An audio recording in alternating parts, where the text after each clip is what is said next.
April of '45. The war was nearing its end, but fierce battles still raged on the Eastern Front.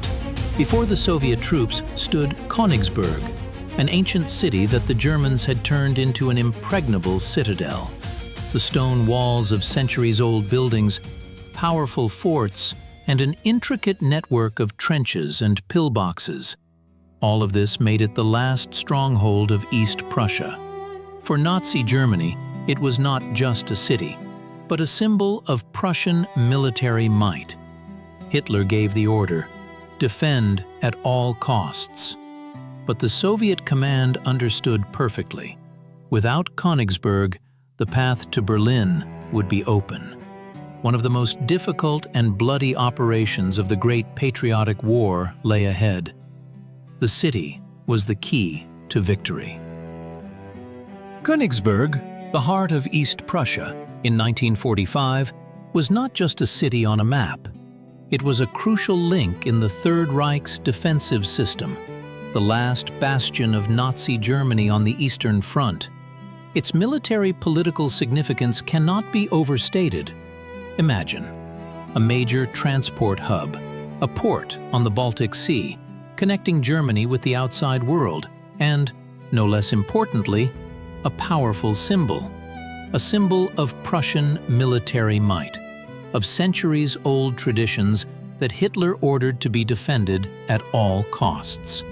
For the Führer, the loss of Königsberg meant not only a tactical defeat, but also a blow to ideology, to the myth of the invincibility of the German spirit. That is why the city was turned into such an impregnable fortress. Its geographical position was strategically unique.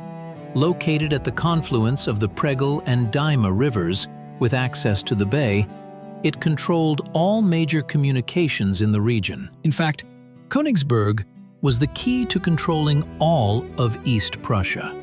Without this city, the entire German defensive line in the northeast would collapse, opening a direct path for Soviet troops to the central regions of Germany. It was not just a city, it was a shield covering Berlin from the east. And the Soviet command understood this perfectly.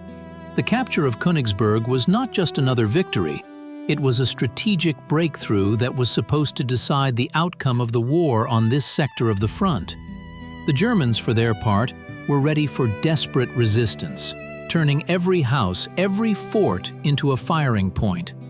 To lose Königsberg meant for them to lose face, and for Hitler to acknowledge final defeat. But Soviet soldiers were full of determination. They knew that beyond this last stronghold of Nazism lay the road to the long-awaited victory. Königsberg was not just a city, but a true fortress, built over centuries.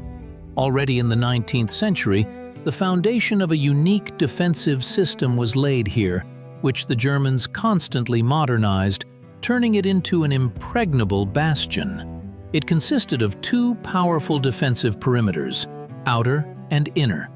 The outer perimeter included 15 forts, each of which was essentially a miniature fortress. These forts, built in the 19th century, were true monsters of brick and stone. But by '45, they had been seriously upgraded. Concrete ceilings, armored caps for machine guns, underground galleries, ammunition depots, and barracks capable of withstanding a direct hit from a heavy shell. Each fort had its own artillery, machine gun nests, and was surrounded by ditches filled with water or mined. Between the forts stretched lines of trenches, dugouts, pillboxes, and bunkers, forming a continuous echeloned defense. These fortifications were not just points on a map, but part of a single interconnected system. Pillboxes and bunkers, skillfully integrated into the landscape, were camouflaged so that they were almost impossible to detect before the assault. They covered each other with crossfire, creating deadly kill zones. In front of them stretched anti-tank ditches, up to 3 meters deep and 5 meters wide, filled with water or bristling with sharp stakes. These ditches were additionally covered by minefields and barbed wire fences in several rows. Every meter of land around Königsberg was meticulously prepared for defense. But the most striking thing was hidden underground. The city was permeated by a whole network of underground communications, tunnels, bunkers, warehouses, command posts. They allowed the garrison to move secretly between fortifications, deliver ammunition, and evacuate the wounded without coming under fire. Some of these tunnels were so long that they connected even distant forts, turning the entire city into a single living organism of resistance. The Germans believed that this defense system would make Königsberg impregnable, and anyone who dared to storm it would drown in blood at its walls. Artillery positions were carefully thought out. Guns were positioned to conduct circular firing, hitting advancing troops from different directions.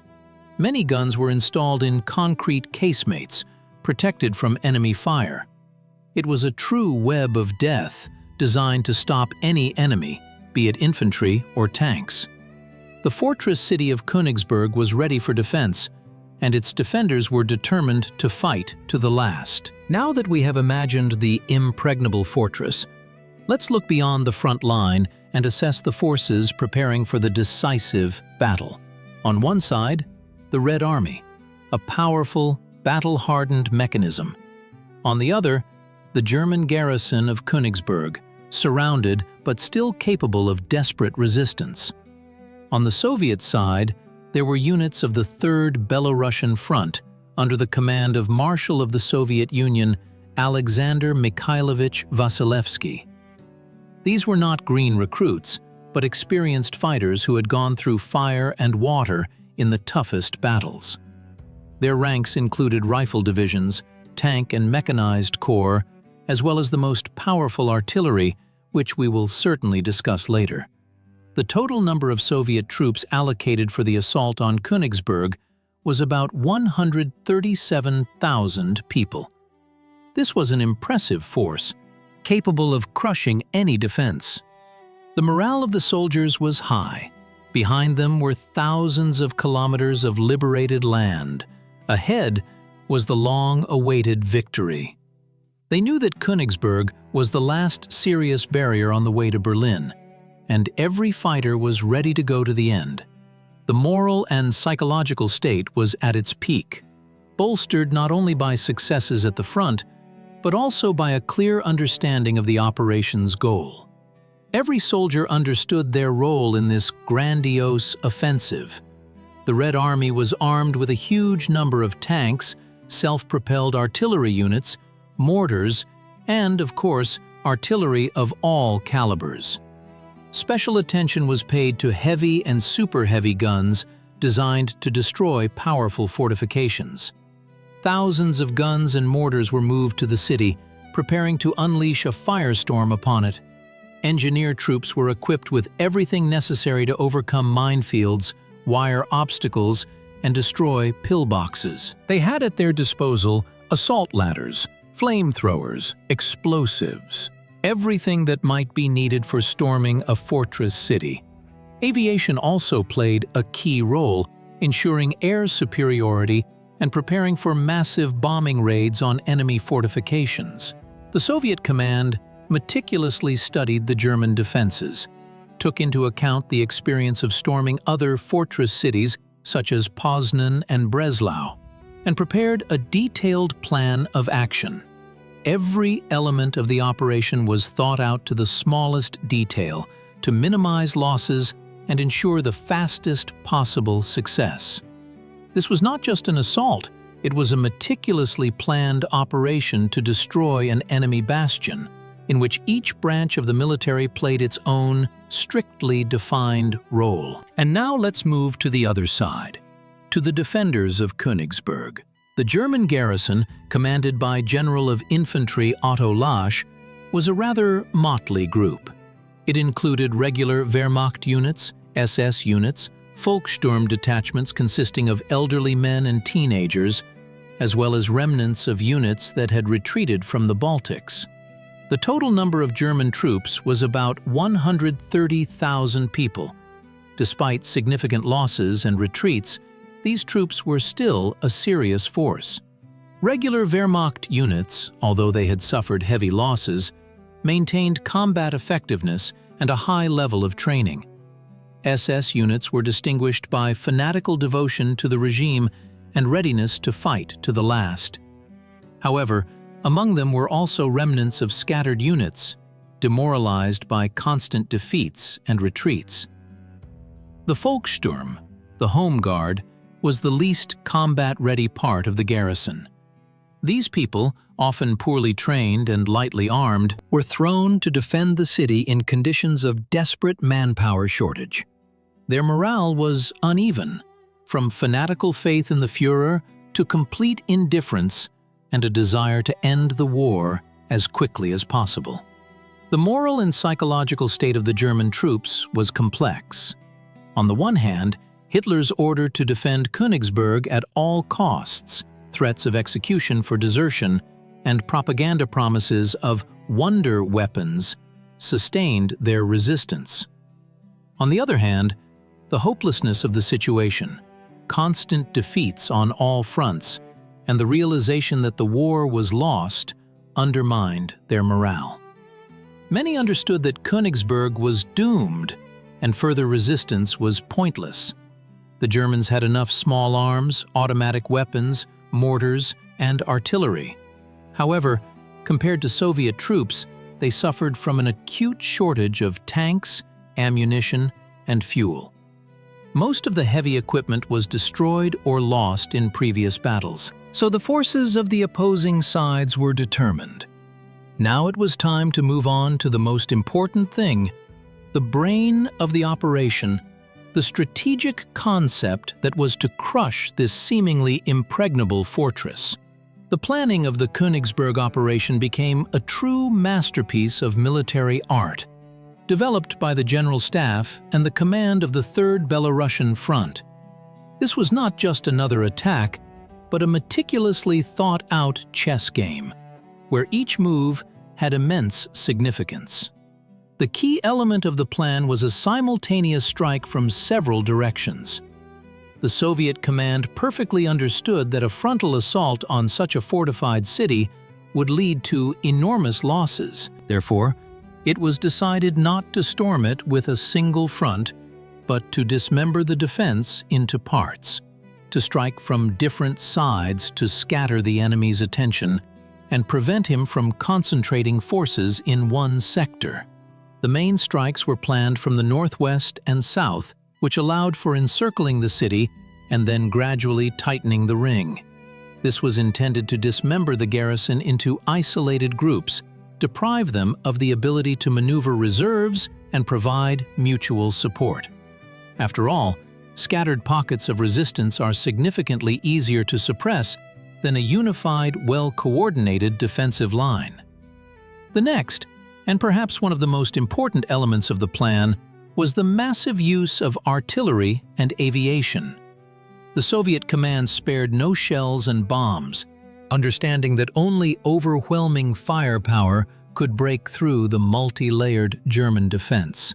It was planned to unleash such a barrage of fire on Königsberg that would leave no stone unturned of the enemy's fortifications. Guns of all calibers, from light field guns to super-heavy mortars, were to operate continuously, destroying forts, bunkers, pillboxes, and dugouts, suppressing firing points and demoralizing the enemy. Aviation, in turn, was to ensure air superiority, bomb strategically important objects, command posts, communication nodes, and roads along which German reserves could approach. The timing of the operation was extremely important. The Soviet command sought to carry out the assault as quickly as possible to prevent the Germans from regrouping, bringing up reinforcements, or creating new defensive lines. The operation was planned as a fleeting 4-day one, which was quite ambitious given the strength of the German defense. Every day, every hour was scheduled. This required perfect coordination of all branches of service and uninterrupted supply. Special attention was paid to planning reserves. The The command understood that even with the most careful planning, unforeseen situations could arise. Therefore, mobile reserves were provided, which could be quickly moved to the most difficult sectors to develop success or parry unexpected enemy counterattacks. These reserves consisted of tank and mechanized units, which, after breaking through the first line of defense, were to rapidly advance into the city, preventing the Germans from consolidating on new lines. Engineering troops also played a huge role. Their task was not only to clear the way for infantry and tanks, but also to clear blockages, demine passages, build crossings over ditches and rivers, and participate in the assault on the most fortified objects. Specially trained assault groups, equipped with flamethrowers, explosives, and special means, were aimed at destroying forts and particularly strong pillboxes. The command of the Third Belarusian Front, led by Marshal Vasilevsky, demonstrated a deep understanding of the peculiarities of urban combat and the ability to creatively approach the solution of complex tactical problems. They took into account all previous experience of storming fortress cities such as Poznan and Breslau, learning lessons and improving tactics. Every officer, every soldier had to clearly understand their task and act decisively. The operation to storm Königsberg was meticulously planned, and now it remained only to put this plan into action, unleashing the full might of the Red Army on the Prussian stronghold. This was the moment of truth, when months of preparation were to meet the desperate resistance of the enemy. Now that the strategic plan was ready and the forces of the sides determined, only one thing remained: to unleash the full might of the Red Army upon Königsberg. And here, super heavy artillery came to the fore. This was not just a collection of guns, but a true orchestra of destruction, capable of playing a funeral march for any, even the most impregnable, fortress. The Königsberg forts, with their multi-meter-thick walls and concrete ceilings, required a special approach, and the Soviet command understood this perfectly. Guns of special power, capable of turning any fortifications into dust, were brought into battle. Among them were the legendary 203mm B-4 howitzers, dubbed by the Germans Stalin's sledgehammers. These monsters on tracks, weighing about 17 tons, could unleash shells weighing up to 100 kilograms on the enemy from a distance of more than 25 kilometers. Their armor-piercing and concrete-piercing shells were specially designed to penetrate the thickest walls and ceilings.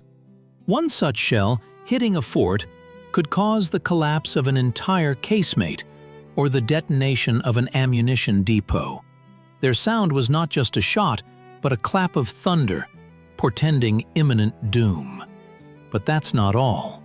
The Red Army's arsenal also included 280mm BR-5 mortars. These guns, capable of firing shells weighing up to 250 kilograms, were true fortress destroyers. Their shells flew along a high-angle trajectory, allowing them to hit targets behind natural obstacles and strike fortifications from above, penetrating even the thickest concrete roofs. The power of such a shell's explosion was so great that it could cause a local earthquake, turning reinforced concrete structures into a pile of rubble. And of course, one cannot forget about the TM-312 railway artillery installations. These were real armored trains, equipped with 305mm naval guns. Their range and destructive power were phenomenal. They could fire from a safe distance, raining tons of metal and explosives upon Königsberg. These installations allowed for massive shelling of strategically important objects, such as forts, command posts, and bridges, which were inaccessible to ordinary field artillery. The tactics for using these super-heavy systems were carefully thought out. First, artillery reconnaissance was conducted to identify the most vulnerable points in the defense. Then, a massive artillery preparation began. B-4 howitzers and BR-5 mortars worked on forts and long-term firing points, destroying their walls and ceilings, driving the garrison out of cover. The TM-312 railway installations struck the largest and most distant targets, suppressing enemy long-range artillery and destroying key defensive nodes. The effectiveness of these guns was astounding. Against brick and concrete fortifications, they were simply indispensable. Shells pierced multi-meter-thick walls, leaving huge breaches through which assault groups could then penetrate. They literally ground down the forts, turning them into ruins. The use of these guns not only allowed for the destruction of fortifications, but also demoralized the enemy. The continuous roar shaking the earth and the powerful explosions, which turned seemingly reliable shelters into death traps, undermined the morale of German soldiers. They understood that against such firepower, any walls were powerless. Super heavy artillery became not just support, but the main instrument of breakthrough, clearing the way for infantry and tanks. Without it, the assault on Königsberg would have been much bloodier and more protracted. It was the key that was to open the doors to the Prussian stronghold. April 6, 1945. This day forever entered history as the beginning of the assault on Königsberg. At 4 o'clock in the morning, Moscow time, when the last pre-dawn twilight still clung to the roofs of buildings, a true inferno erupted over the city. Thousands of cannons and mortars, concentrated around the Prussian stronghold, simultaneously unleashed a barrage of fire upon the German fortifications. This was an artillery preparation of such power as the Great Patriotic War had not yet seen. The earth trembled, the air filled with a roar and rumble, and the horizon was illuminated by thousands of flashes. Super heavy B-4 howitzers and BR-5 mortars methodically destroyed the forts, turning them into piles of rubble. TM-312 railway guns struck the largest and most distant targets, suppressing the enemy's long-range artillery. The sky over Königsberg was covered with smoke and dust. This wall of fire not only destroyed fortifications, it broke the enemy's will to resist, sowing panic and terror. After a 2-hour deafening artillery barrage, at 6 o'clock in the morning, waves of Soviet infantry, supported by tanks and self-propelled artillery units, moved to storm the outer defensive perimeter. The main strike was delivered from the south by the forces of the 43rd and 11th Guards Army Corps, and from the northwest by the forces of the 39th Army Corps. Their task was to break through the first line of defense, overcome anti-tank ditches, minefields, and wire entanglements, suppress enemy firing points, and consolidate their positions. It was not easy. Despite the massive artillery preparation, many pillboxes and dugouts survived, and German machine gunners, recovering from the shock, opened intense fire. The first minutes of the attack were especially difficult. German soldiers, sheltered in deep bunkers, emerged to the surface and met the advancing Soviet soldiers with a hail of fire. But Soviet assault groups were ready for this. They were specially trained for urban combat and the assault on fortified positions. Each group consisted of infantrymen, sappers, flamethrower operators, machine gunners, and several artillery pieces. Sappers cleared passages in minefields and wire entanglements, flamethrower operators burned out surviving firing points, and infantry, under the cover of tank and self-propelled gunfire, rapidly advanced. Sappers played a special role. They not only cleared mines from the area but also actively participated in the assault, using explosives to blow up pillboxes and dugouts. Explosions followed one after another, breaching the German defenses. Where equipment could not pass, assault groups worked. They acted boldly and decisively, outflanking fortifications, penetrating trenches, and clearing them in hand-to-hand combat. Every captured pillbox, every dugout, became a springboard for further advance. By noon on April 6th, despite stubborn enemy resistance, Soviet troops managed to break through the outer defensive perimeter in several sectors. The units of the 39th Army Corps in the northwest were particularly successful. They managed not only to overcome the first lines of defense, but also to capture several strongholds located between the forts. However, success did not come easily. The Germans, despite colossal losses, continued to resist desperately, clinging to every meter of land. In some places, enemy counterattacks were so fierce that Soviet troops had to temporarily retreat, only to rush back into battle. Difficulties were also associated with the fact that the terrain around Königsberg was very rugged, with many ravines, streams, and swamps, which hindered the advance of tanks and heavy equipment. But by the end of the first day of the assault, April 6th, Soviet troops achieved significant success. The outer defensive perimeter of Königsberg was breached on a wide front. Several key strongholds were captured, and the path to the inner lines of defense was open. This was an important, but only the first step in the assault on the Prussian stronghold. Ahead lay new, even more fierce battles for every house, for every street, for every fort. But the beginning had been made, and it was promising. Now, as the Red Army ground forces fought their way through the first defensive line, it was the turn of another, no less formidable, branch of the armed forces, the Air Force. Above Königsberg, its own aerial drama unfolded, where Soviet aces were to achieve complete superiority.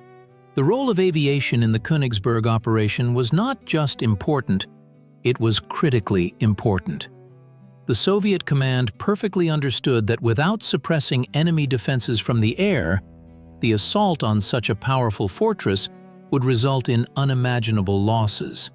Airstrikes began even before dawn, synchronized with the artillery preparation. Massive raids by bomber aviation fell upon the most fortified areas of the city. Dozens, and then hundreds of aircraft rising into the pre-dawn sky brought death and destruction. Their targets were not only the forts, already shelled by artillery, but also command posts, communication nodes, ammunition and fuel depots, as well as bridges that could be used by the enemy for maneuvering reserves or evacuation. Bombers dropped tons of high-explosive and fragmentation bombs, turning concrete structures into piles of rubble and buildings into blazing ruins. Each strike was carefully planned. Reconnaissance reported the location of key objects, and then groups of aircraft flew out for pinpoint destruction. German anti-aircraft guns, though offering resistance, could not stop this aerial flow. Soviet bombers worked in close conjunction with ground troops, receiving information from them about the enemy's most active firing points. But perhaps the most striking page in the actions of Soviet aviation was the work of attack aircraft, especially the legendary IL-2s. These armored, flying tanks became a real nightmare for German troops. The IL-2s operated directly over the battlefield, supporting the advancing troops.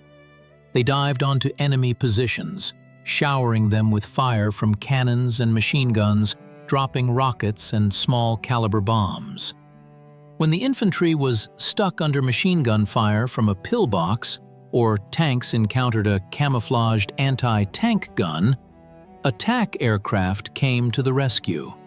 They literally cleared the way for advancing units, destroying firing points and suppressing enemy resistance. The effectiveness of the IL-2s was so high that German soldiers nicknamed them Black Death. Pilots, risking their lives, made several combat sorties a day, working in close coordination with ground units.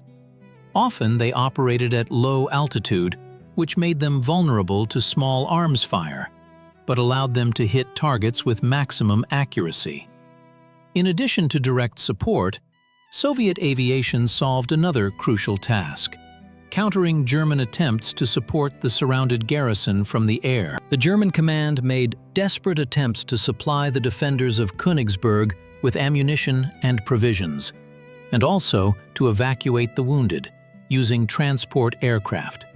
But Soviet fighter aviation stood guard.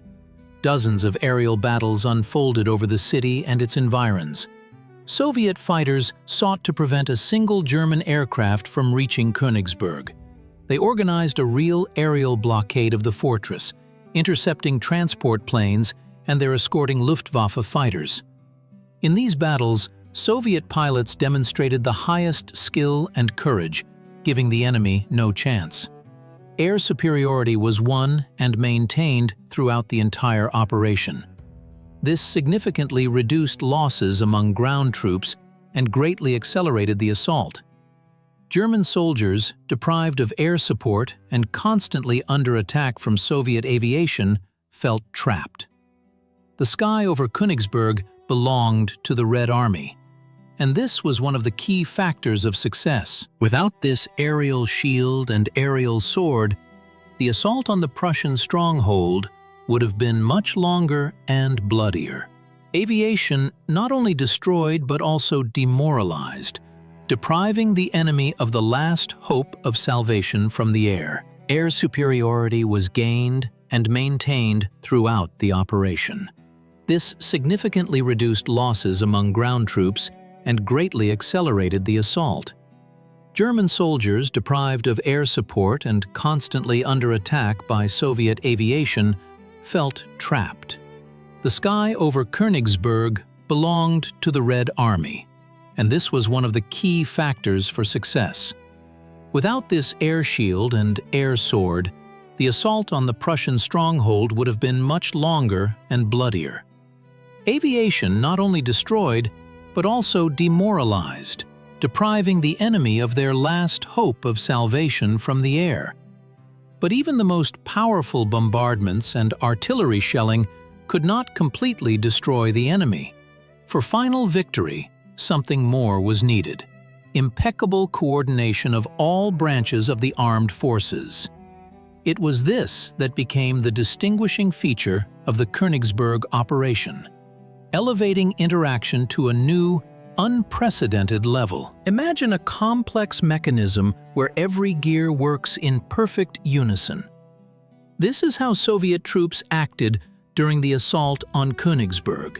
Infantry, tanks, artillery, and aviation all were part of a single, well-coordinated system. This was not just the sum of individual strikes, but a carefully orchestrated offensive, where each element amplified the other. One of the key factors for success was the targeting system. In urban combat, when the enemy hides behind every corner and firing points are disguised in ruins, the accuracy of fire direction is crucial. Advanced artillery observers were used for this. These brave soldiers, often on the front line and sometimes even ahead of advancing units, adjusted artillery fire, transmitting the coordinates of enemy positions by radio or telephone. They climbed onto the roofs of semi-destroyed buildings, ascended water towers to get a better view, risking their lives under enemy fire. Their timely reports allowed artillerymen to instantly shift fire, suppressing suddenly emerging firing points or destroying counter-attacking enemy groups. Artillery, in turn, did not just fire indiscriminately. It worked on call, creating a fire shield for advancing infantry and tanks. For example, if an assault group came under heavy machine gun fire from a building, the observer immediately reported it, and a few minutes later, that building was already shaking from shell hits. This was a real fire fist that was always ready to support the infantry. No less important was the role of air spotters. These specialists, working in close conjunction with ground units, directed attack and bomber aircraft to the most difficult and fortified targets. They indicated to pilots the exact location of enemy bunkers, tanks, artillery positions, or concentrations of personnel. Thanks to their work, IL-2s could deliver pinpoint strikes, literally burning the enemy out of their shelters. Operational communication between all branches of the armed forces was established at the highest level. Radio stations, field telephones, and in some cases even signal flares and flags were used. Commanders of all levels had constant communication with each other, which allowed for quick decision-making and reaction to changing situations. This eliminated the so-called pulling the blanket over oneself, when each branch of the armed forces acted on its own. Here, everyone worked as a single organism. Innovative tactical techniques developed by the Soviet command also played a huge role. One such technique was the tactic of the creeping barrage. Its essence was that artillery fired along a certain line, and infantry and tanks moved directly behind the shell bursts, preventing the enemy from recovering and occupying new positions. This allowed for constantly keeping the enemy under pressure and rapidly advancing, minimizing losses. Another innovation was the widespread use of assault groups. These small but highly mobile and well-armed detachments, consisting of infantrymen, sappers, flamethrower operators, and machine gunners, acted autonomously, penetrating deep into enemy defenses, bypassing fortifications, and destroying them from the rear. They were true masters of urban combat, capable of operating in the most difficult conditions. Tanks and self-propelled guns not only supported the infantry with fire, but also actively participated in the assault, breaching walls of buildings, destroying firing points, and clearing the way for assault groups. They acted not only as a means of fire support, but also as mobile firing points, capable of quickly changing positions and putting pressure on the enemy. This new level of interaction between the branches of the armed forces became a key factor in the success of the Königsberg operation. It allowed Soviet troops to break the stubborn resistance of the enemy in the shortest possible time, proving that even the most powerful fortress is powerless against coordinated and well-organized actions of all units. This was a true lesson in military art that went down in history textbooks. And this lesson was paid for with the blood and courage of Soviet soldiers. Now that the coordinated actions of all branches of the armed forces had allowed them to break through the outer defensive perimeter, Soviet soldiers faced a new, even more complex task: the assault on 15 powerful forts. These Prussian strongholds, built back in the 19th century, were true masterpieces of military engineering, modernized by the Germans to their limits. They represented autonomous mini-fortresses, capable of withstanding a prolonged siege and bombardment. Each fort was surrounded by a wide, deep moat, often filled with water, and had casemates capable of housing an entire garrison. The walls were several meters thick, and the ceilings were reinforced with concrete and steel. Inside the forts were underground galleries, ammunition depots, infirmaries, and barracks, making them practically invulnerable to conventional artillery. The Germans were confident in their impregnability, but the Soviet command and Red Army soldiers were ready for this challenge. The tactics for assaulting the forts were carefully planned and rehearsed. They required not only firepower, but also ingenuity, courage, and self-sacrifice. First and foremost, the forts were subjected to massive artillery bombardment, which we have already discussed. Super heavy guns, such as the 203mm B4 howitzers and 280mm BR5 mortars, methodically destroyed concrete ceilings and casemates. Shells pierced multi-meter-thick walls, leaving huge breaches. But even after such a barrage, many forts continued to resist. Then, special assault groups entered the fray. These groups were the true vanguard of the offensive. They consisted of infantrymen, sappers, flamethrower operators, machine gunners, and several soldiers armed with anti-tank rifles. Their main task was not just to suppress resistance, but to literally smoke the enemy out of their shelters.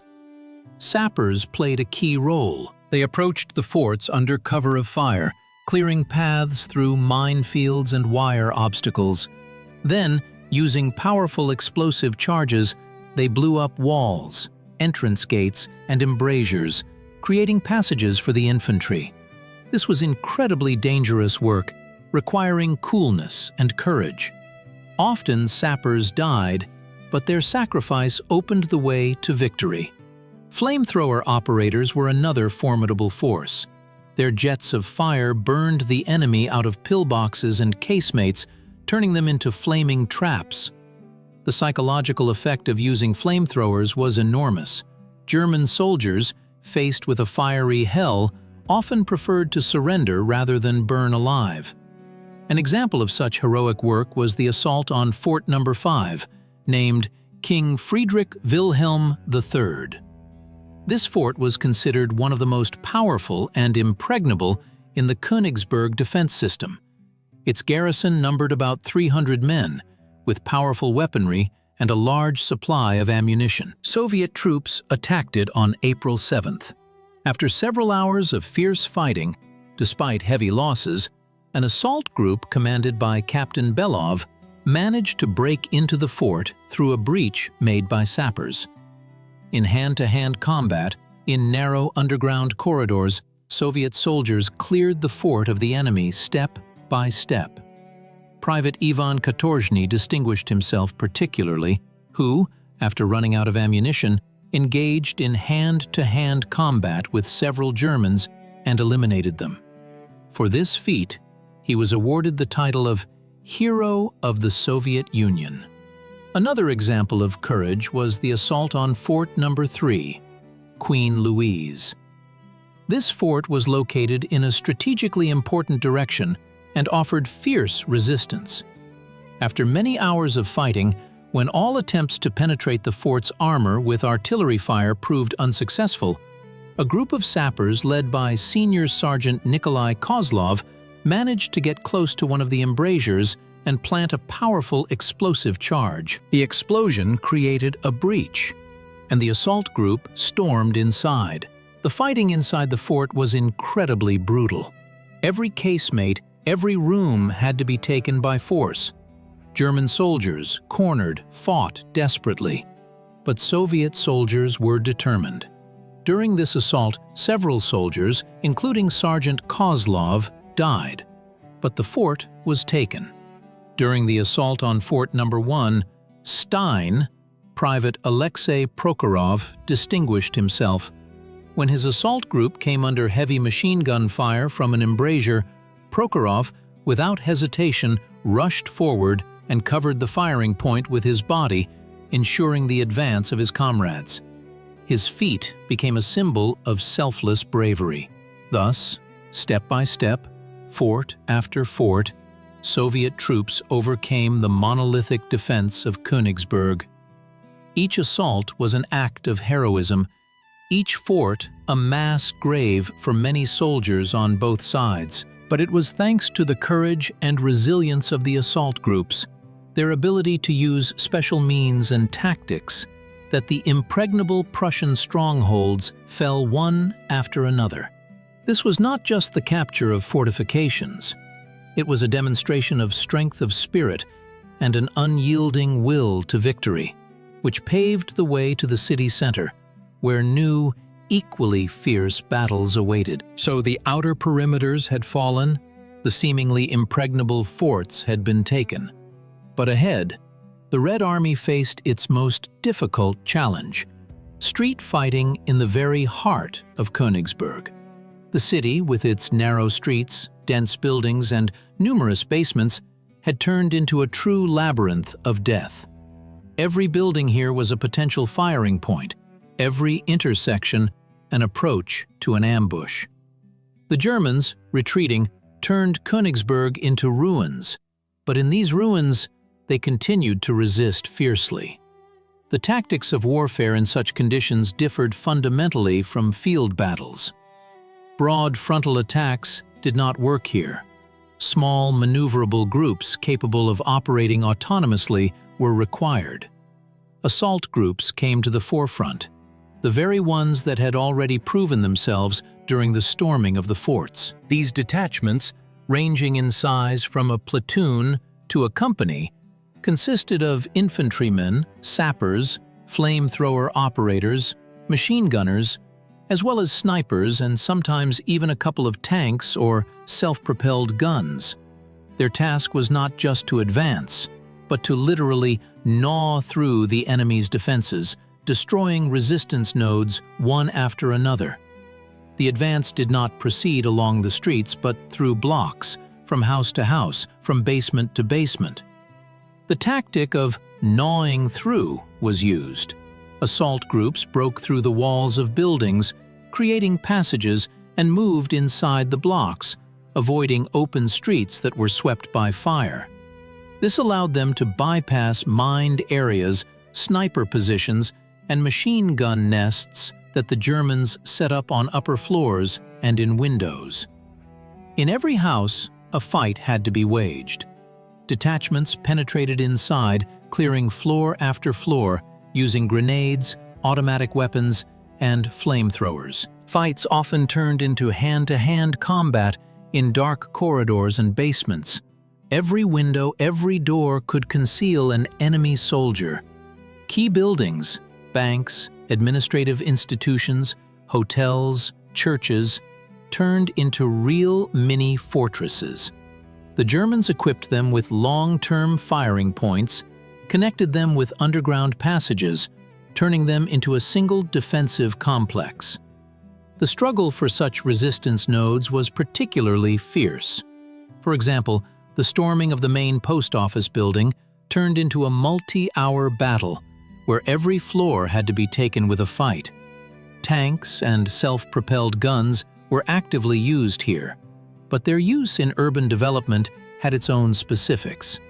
Tanks, despite their power, were vulnerable on narrow streets.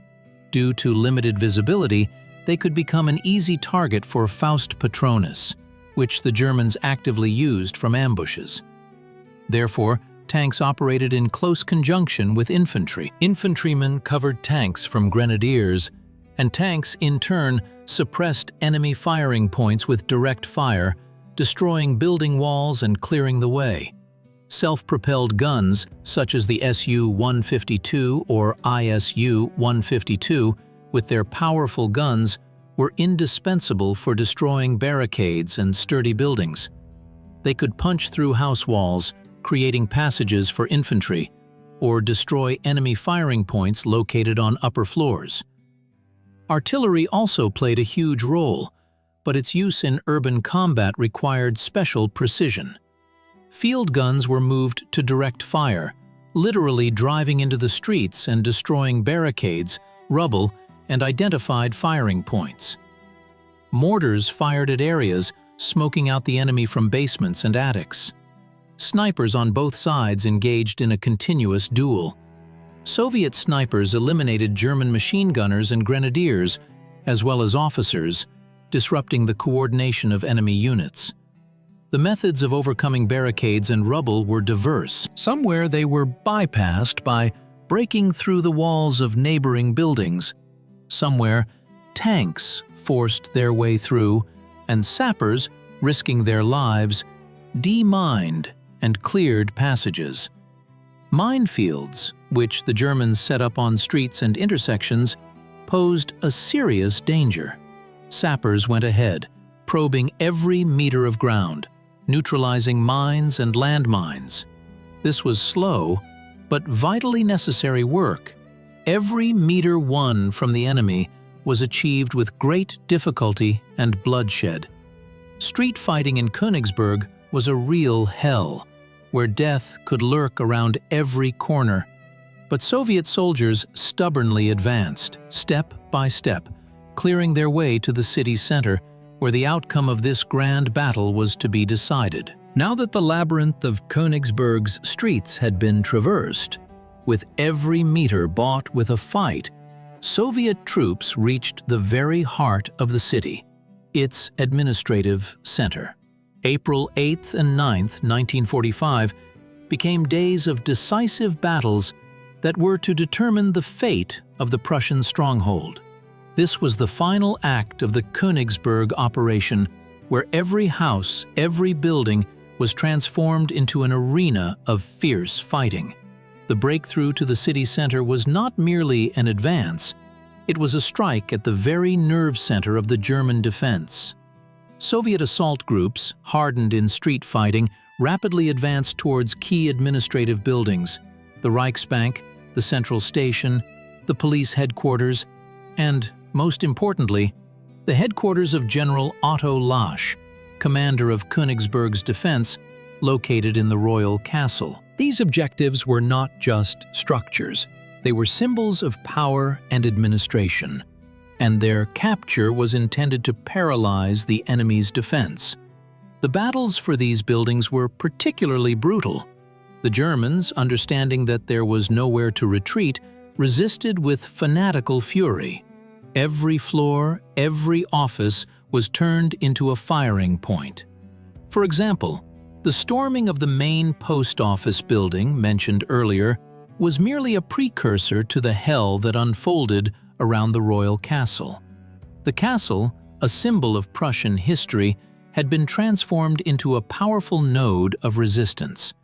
Its thick walls withstood direct shell hits, and numerous basements and underground passages allowed the garrison to maneuver and launch sudden attacks. Soviet command acted decisively, giving the enemy no respite. Assault groups, supported by tanks and artillery, advanced step by step towards the castle. Artillerymen fired direct shots at embrasures and windows, while tanks broke through walls, creating passages for infantry. Flamethrowers, grenades, and explosives were used to smoke out the enemy from their hideouts. In parallel, Soviet engineers actively worked on demining approaches and clearing rubble to ensure the unimpeded advance of equipment and infantry. The last pockets of resistance were localized and methodically destroyed. Many of them consisted of isolated groups of German soldiers, cut off from the main forces and deprived of communication.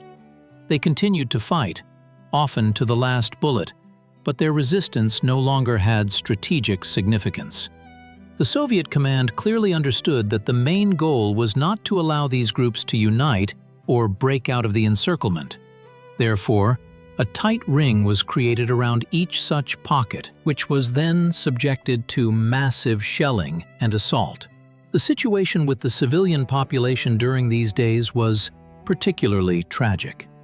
Thousands of Königsberg residents who had not managed to evacuate found themselves at the epicenter of fierce fighting. They hid in basements, bomb shelters, hoping to survive this nightmare. Despite the intensity of the assault, the Soviet command took measures to minimize casualties among civilians. Calls were broadcast via loudspeakers, and leaflets urged the population to take shelter in designated areas and not to offer resistance. In many cases, Soviet soldiers helped civilians escape from shelling, providing them with water and food. However, in the conditions of total street fighting, where every house could be a firing point, avoiding civilian casualties was extremely difficult. Many people died under the rubble of buildings from stray bullets or shell fragments. But even in this inhumane situation, humanitarian aspects were not completely forgotten. Soviet troops, unlike the Nazis, did not aim to annihilate the civilian population. On the contrary, their main task was to break the resistance, but to save the lives of those who did not take up arms. On April 9th, after continuous fighting, most of central Königsberg came under the control of the Red Army. General Lasch's headquarters were surrounded. and the general himself found himself in a hopeless situation. This phase of the assault became the culmination of the entire operation, demonstrating that even the most powerful fortress, built over centuries, could not withstand the onslaught of the Red Army, acting with such coordination and determination. And now that the heart of Königsberg had been pierced, all that remained was to await the final act of this drama. April 9, 1945. Königsberg, a symbol of Prussian military might, was still burning, but its agony was drawing to a close. After 2 days of continuous fighting for the city center, most of its administrative buildings were in the hands of the Red Army. The headquarters of General Otto Lasch, commander of the Königsberg defense, was surrounded. The situation for the German garrison became hopeless, but Hitler, in his fanatical blindness, ordered the city to be defended to the last soldier.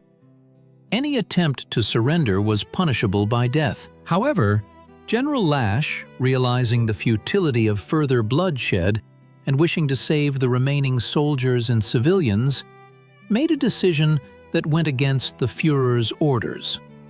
This was the decision to capitulate. On the afternoon of April 9, as the ring of Soviet troops tightened around the last pockets of resistance, Lasch made a difficult but ultimately correct decision. He ordered parliamentarians to go to the Soviet positions with a white flag. Negotiations for capitulation began around 1800 local time. On the Soviet side, representatives of the command of the 3rd Belarusian Front participated.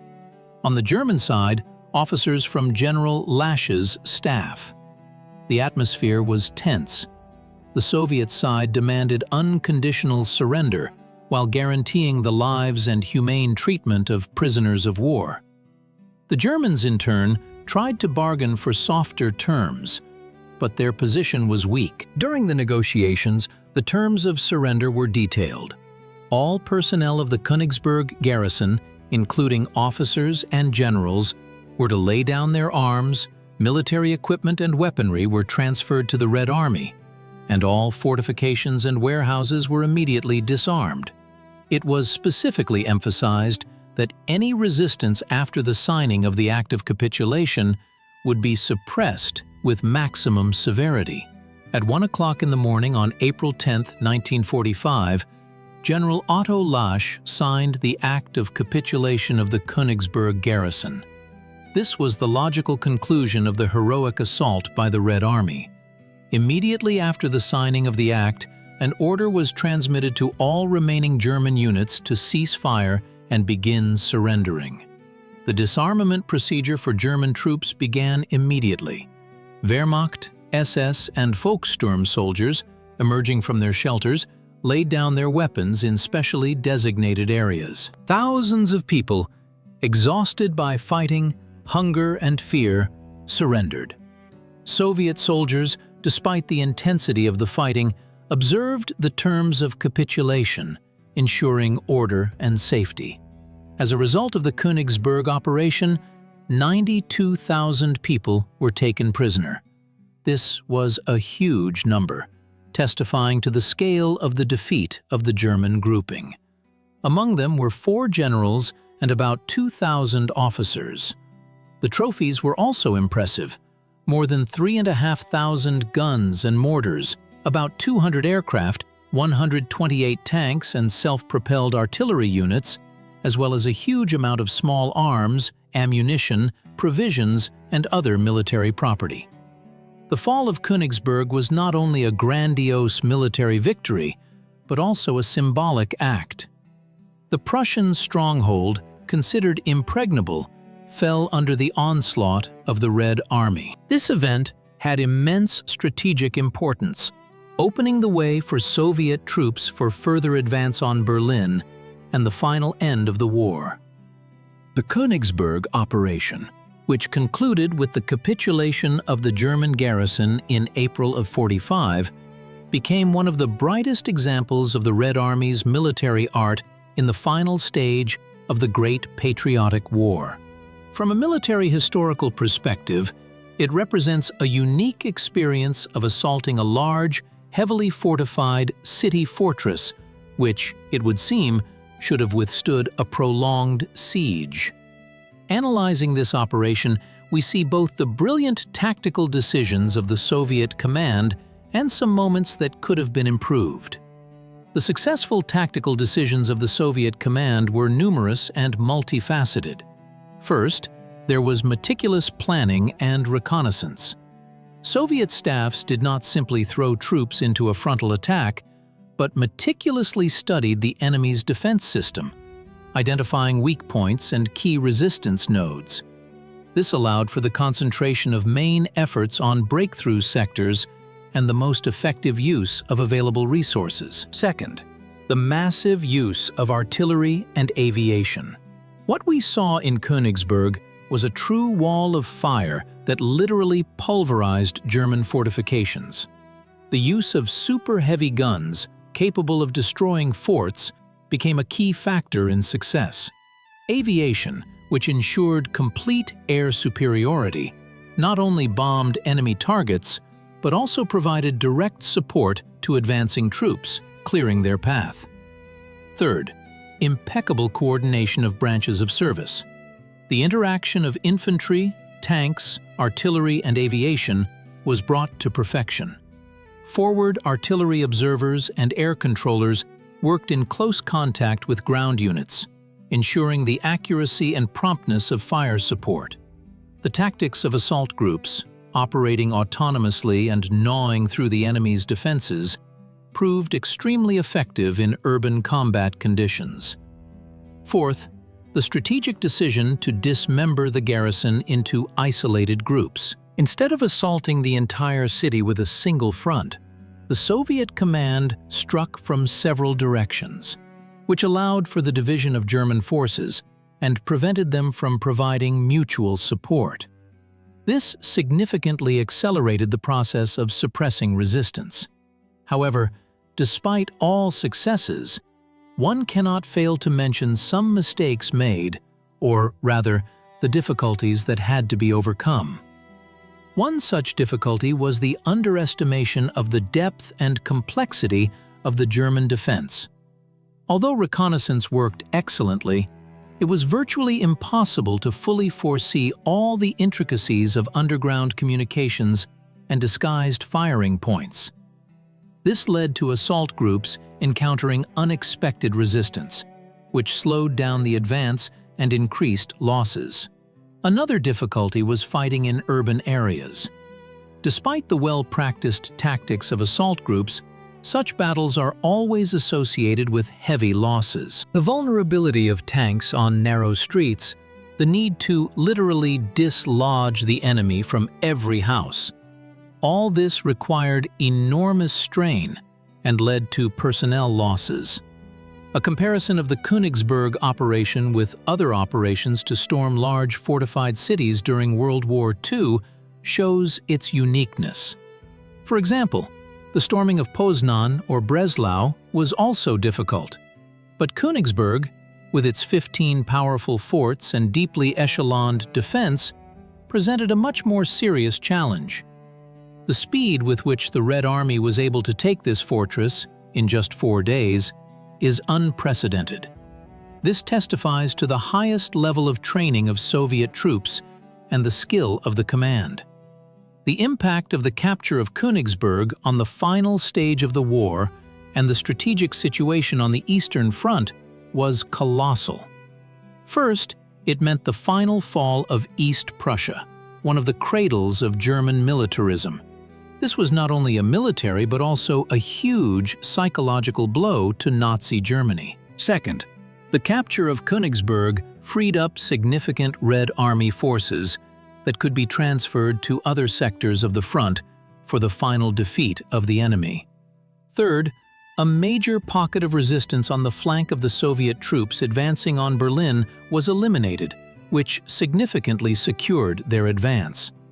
Overall, the Königsberg operation became a vivid example of how the combination of competent strategic planning, massive use of firepower, and the highest morale of soldiers can break even the most powerful defense.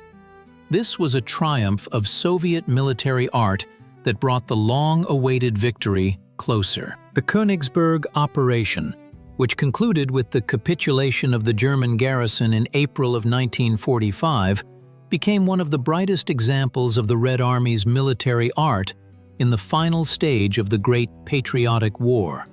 From a military historical perspective, it represents a unique experience of assaulting a large, heavily fortified city fortress, which, it would seem, should have withstood a prolonged siege. Analyzing this operation, we see both the brilliant tactical decisions of the Soviet command and some moments that could have been improved. The successful tactical decisions of the Soviet command were numerous and multifaceted. Firstly, meticulous planning and reconnaissance. Soviet staffs did not simply throw troops into a frontal assault, but thoroughly studied the enemy's defense system, identifying weak points and key resistance nodes. This allowed for the concentration of main efforts on breakthrough sectors and the most effective use of available resources. Secondly, the massive application of artillery and aviation. What we saw in Königsberg was a true wall of fire that literally ground down German fortifications.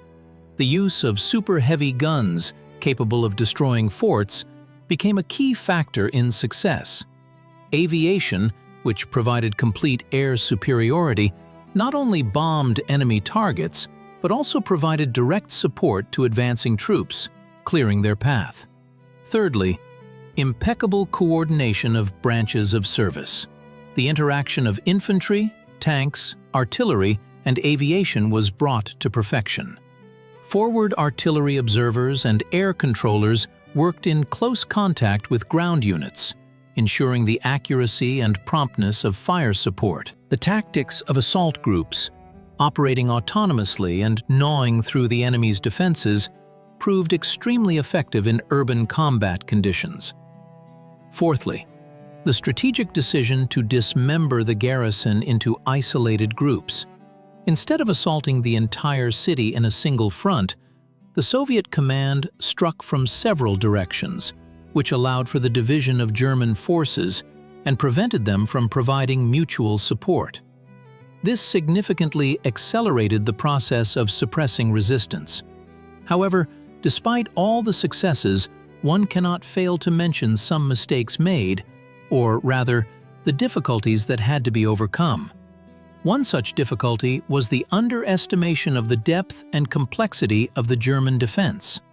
Although reconnaissance worked excellently, it was practically impossible to fully predict all the intricacies of underground communications and masked firing positions. This led to assault groups having to face unexpected resistance, which slowed down the advance and increased losses. Another difficulty was fighting in urban areas. Despite the well-developed tactics of assault groups, such battles are always accompanied by heavy losses. The vulnerability of tanks on narrow streets, the need to literally knock the enemy out of every house, all this required enormous strain and led to personnel losses. A comparison of the Königsberg operation with other operations to assault large fortified cities during World War II shows its uniqueness. For example, the assaults on Poznan or Breslau were also complex, but Königsberg, with its 15 powerful forts and deeply echeloned defense, presented a much more serious challenge. The speed with which the Red Army was able to take this fortress in just 4 days is unprecedented. This testifies to the highest level of training of Soviet troops and the skill of the command. The impact of the capture of Königsberg on the final stage of the war and the strategic situation on the Eastern Front was colossal. Firstly, it meant the final fall of East Prussia, one of the cradles of German militarism. This was not only a military, but also a huge psychological blow to Nazi Germany. Secondly, the capture of Königsberg freed significant Red Army forces that could be transferred to other sectors of the front for the final defeat of the enemy. Thirdly, a major pocket of resistance on the flank of the Soviet troops advancing on Berlin was eliminated, which significantly secured their advance. In general, the Königsberg operation became a vivid example of how a combination of competent strategic planning, massive application of firepower, and the highest morale of soldiers can break even the strongest defense. It was a triumph of Soviet military art that brought closer the long-awaited victory. But the lessons of Königsberg did not remain only on the pages of military reports.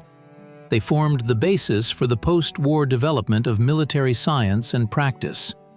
The experience of assaulting fortified cities, gained here, became an invaluable guide for future generations of military personnel. The methods of using super-heavy artillery, refined in these battles, were thoroughly studied and included in military art textbooks.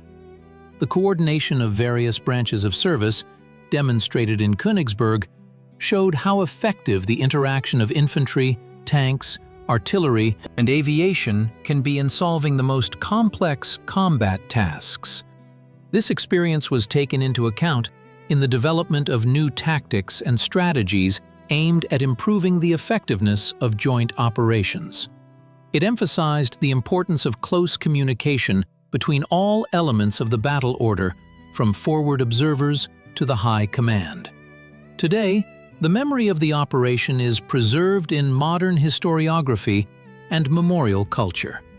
Museums, monuments, and scientific research continue to study and comprehend this heroic episode of the Great Patriotic War. The names of heroes who distinguished themselves during the assault are immortalized in street names and memorial plaques. For modern armed forces, the significance of the Königsberg operations experience remains relevant. In a world where urban battles are becoming increasingly common, understanding how to effectively assault fortified areas, how to coordinate the actions of various units in densely built-up conditions, is key. The lessons of Königsberg are not just history. They are the foundation upon which modern military art is built, allowing our defenders to be ready for the challenges of the future.